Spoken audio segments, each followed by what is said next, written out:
ജനങ്ങളെല്ലാവരും വികസനത്തിന് വേണ്ടി ദാഹിക്കുന്നു എന്നുള്ളതാണ് ഈ മണ്ഡലത്തിൽ എല്ലായിടത്തും കാണാനുള്ളത്.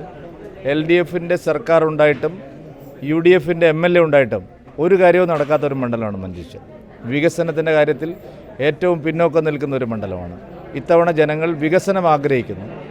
ഞങ്ങളെ ജയിപ്പിച്ചാൽ മോദി സർക്കാർ ഉള്ളതുകൊണ്ട് വികസന പ്രശ്നങ്ങൾക്കെല്ലാം പരിഹാരം ഉണ്ടാക്കാൻ സാധിക്കുമെന്നുള്ള വിശ്വാസം വോട്ടർമാർക്കിടയിലുണ്ട്. കഴിഞ്ഞ 2 പ്രാവശ്യവും ഞങ്ങളെ തോൽപ്പിച്ചതുകൊണ്ട്, ക്രോസ് വോട്ടിങ്ങിലൂടെ തോൽപ്പിച്ചതുകൊണ്ട് ഈ നാട്ടിലെ വോട്ടർമാർക്കാണ് നഷ്ടം ഉണ്ടായിരിക്കുന്നത്. അത് ഇത്തവണ വോട്ടർമാർ തിരിച്ചറിയുന്നുണ്ട്. അതുകൊണ്ട് നല്ല നിലയിൽ ഇത്തവണ BJP NDA ജയിക്കും.